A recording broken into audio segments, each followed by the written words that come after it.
What's up, Sneaky Nation? Sneaky P here, back with all the news after week number 8 of our Los Angeles Crusaders franchise. The Crusaders have a tough one next week against their division rival, their biggest rival throughout this entire franchise, the Denver Broncos. The Broncos are currently sitting at 7-1, where the Crusaders are at 6-2. Now, the Broncos won the first matchup between us. This is very bad for the Crusaders. Now, if we're to win this next game, we will move to 7-2. The Broncos will drop to 7-2, meaning we will be tied. Our team tiebreaker between our matchups going to be equal, and that's great. Now, if the Crusaders lose this one, we will officially be 3 games behind the Broncos, considering they'd have the tiebreaker over us, meaning we'd probably be fighting for a wild card spot at that point. Now, even if we are in that situation, it's not necessarily the worst thing. We can easily get a wild card spot. I definitely feel pretty comfortable with our team right now, but that's still not a situation you want to be in. We knew with Chaz Jenkins being healthy that the Broncos were going to be a serious matchup issue, and they're kind of proven to be so. You know, they're kind of steamrolling through the league again. I believe their one loss is to the Tampa Bay Buccaneers. We'll check that out. Maybe we'll scout a little bit, kind of see what the Buccaneers were doing right to beat the Broncos. Now, we know we're capable of beating the Broncos. We beat them 3 times last season. However, for 2 of those times, Chaz Jenkins did end up getting hurt, so we kind of moved forward against McKay, their backup, which was pretty good for us. That's not something that's guaranteed, though. Willis Diaz has plantar fasciitis, broken bones in his foot. That's not good for him. J.D. Steed is looking like one of the top right guards. All right, we've already read that one. And especially, here's what concerns me more than anything. While our offense is great, we have the number 1 offense. The Broncos do have number 2. Our defense is one of the worst in the entire NFL. It has been really bad all season long. Pretty much the other team's quarterback is throwing it to receivers with nobody within 10 yards of him the entire game. I don't know what is going on. Like, we've tried zone, we've tried man. Absolutely nothing seems to work, and we are just getting picked apart in the passing game.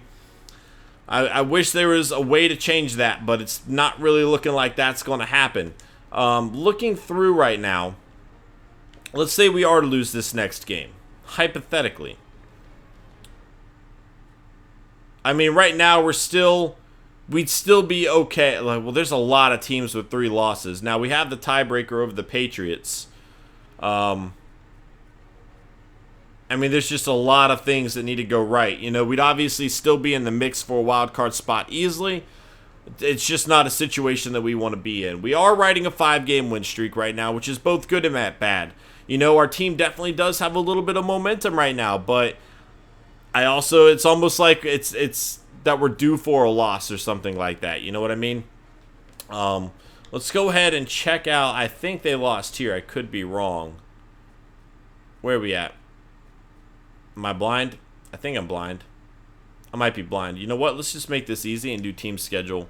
And let's scout this game out a little bit. Maybe try to find out what we need to do against the Broncos besides stopping Chaz Jenkins. They won against the Chargers 60-6. What in the world? Are you for real right now? Joe Flacco threw 7 interceptions? 7.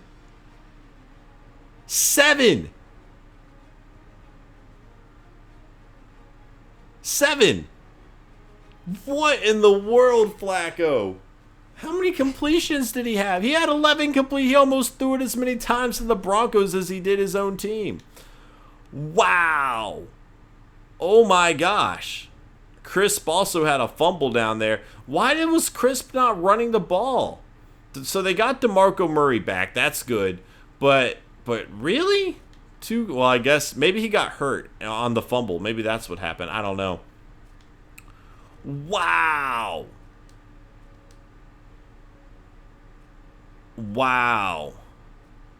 Monster performance here from the Broncos defense.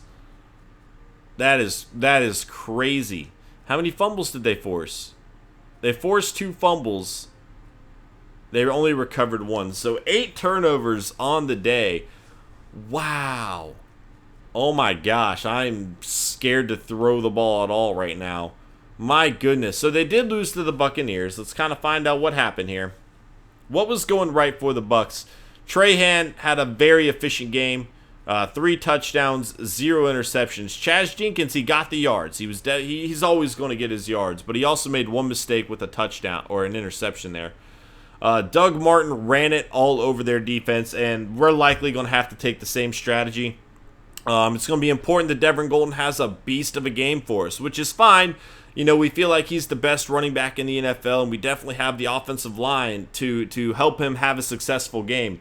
But we are really going to need to rely on him in this game. And despite all these yards from Doug Martin, he actually did not find his way into the end zone. That's pretty interesting there.